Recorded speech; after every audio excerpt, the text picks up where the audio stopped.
So in a few days, our whole world is going to turn upside down. Or at least that's what's supposed to happen. According to the end of the book of Esther in the Bible, it comes towards the end, the Jews at that time, at the end of the story of Purim, are charged to observe the 14th of the month of Adar, the same days on which they enjoyed relief from the people who tried to hurt them, because that day had been transformed from a day of sadness and mourning to a day of joy. So this transformation that happens comes from the Hebrew word that literally means to turn something upside down or to make something the opposite of something else. It indicates that the stuff that happens on Purim represents not just a transformation for the Jews, but completely a reversal of what was expected to happen in the world, that the weak people would be victims of the strong people, that the different people would be abused by the people who are all the same, that everything changed from what we would have expected it to happen. So to mimic that, where one thing was going to happen but something else actually happened, we act a little crazy on Purim. What are maybe some ways that we act a little crazy on Purim? I had a feeling. Yes? What do you think? We wear costumes on Purim, except for Halloween here, in our culture. We tend to not do that. So on Purim, we act a little crazy by wearing costumes. Maybe a few other things we do that are a little crazy on Purim. What do we do? It's a little different. Is that crazy? I don't know. Is that it probably depends on who. For some of us, maybe there's a bit more libation involved in Purim than other times. Exactly. That's part of the celebration, right? We make a lot of noise when certain names are said, which we don't tend to do at other times. So we imitate by our behavior what we think happened at that time in the Megillah. So there are also things inside the Purim story that made the world seem to kind of go topsy-turvy. Like Haman, you can wait a minute. It's not Purim yet, so just hold your horses. It's not Purim yet. So Haman,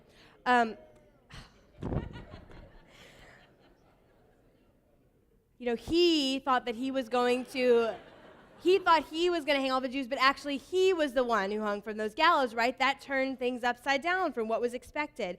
He thought he was going to be the one that the king honored, but actually, who did the king honor? Mordecai. Remember that part of the story? So there you go. That's very good. Vashti gets kicked out of the palace during a banquet, but Esther saves her people at a banquet. And in fact, the Jews who we think are going to be the victims end up the victors. All of those things are inside the story, the ironies of the story that turn everything upside down. So what's interesting about this story is that there's one more thing that seems like it's upside down, but actually it's what makes the world right side up. The person who really turns the world right side up again, the person who takes all of that mess and turns it back to being a good situation and keeps the world as it should be, is exactly the opposite of who we would think would be the one. Right? Usually, the person who saves everybody is a strong warrior of some kind, somebody who knows that they're bigger and stronger and more powerful than everybody else, right? But that's not who saves the day on Purim. On Purim, the person who saves the day is a young, innocent girl who's still trying to figure out who she is. That's who saves the day on Purim, which is, again, something that's upside down, and her actions actually turn the world right side up again. And I think this teaches us something really important about heroes. I think it teaches us something about heroes. So I have a question. Are there any heroes here, do you think? Are there anybody who'd say, oh, yes, I'm a hero? I'm not surprised. You're supposed to not raise your hands, by the way. I'm not surprised because people aren't born heroes. They don't get born and grow up as children and know that they're going to be heroes when they grow up. That's just not the way it works. In fact, people become heroes. And usually they become heroes because they're placed in a situation that they didn't expect, where the world turned upside down and they found something inside of them that they didn't know was there.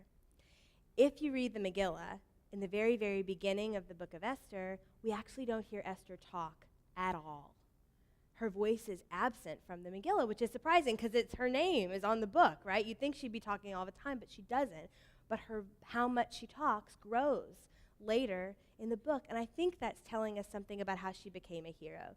She figured out what was inside of her that could help people. And she began to use her voice louder and louder and louder until finally she was able to stand up and say who she was, and that's what saved everybody. So I want us to just think for one moment, and maybe this will help. I think that sometimes everybody's world turns upside down a little bit, and things look like they're just a big mess, right? See the tornado? You see the tornado? Pretty neat, right?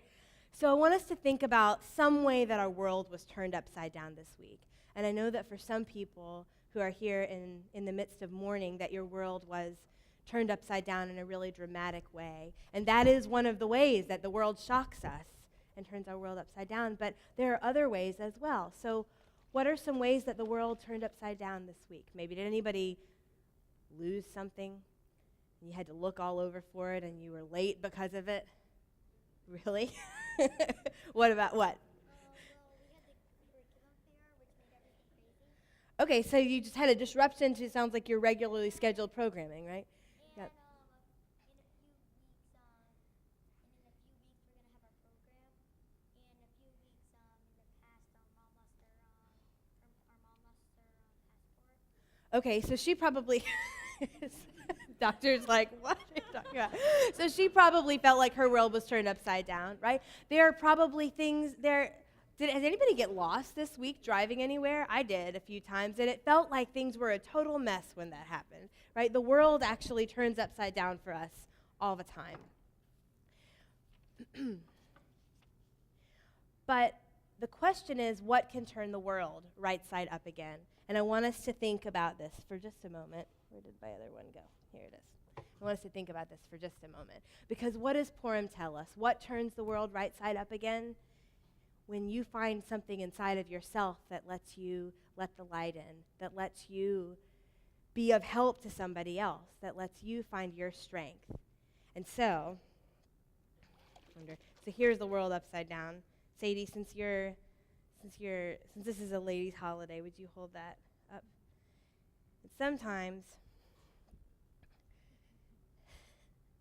sometimes it's just a young person standing up and letting all of the mess settle and letting the light in and knowing that you have something special inside of you to give that makes the world right side up again. So I hope that as we think about our lives and our upside downness and our losses and our messes and our unexpected moments, I hope we see within them also moments where we become heroes and where other people can look to us and find strength, and where if we are in need of a hero, there may be one emerging who didn't even know that they were there. This is a holiday in which, thank you, this is a holiday, see there's the light. This is a holiday in which not only is God hiding, because we like to talk about God hiding during this holiday, but actually our true selves and the hero within us is also hiding. And it is how skillfully and committedly we can mine ourselves for that hero to emerge. So in the tradition of Esther, I wish each of us a fruitful search of ourselves to find the hero that's lurking there. And often we can't find that hero until the world turns upside down. So if that is where you are, I hope you have a fruitful search. And we'll all celebrate together with our upside downness this Wednesday night and remember what it means that we can actually change the world in those moments. Shabbat Shalom.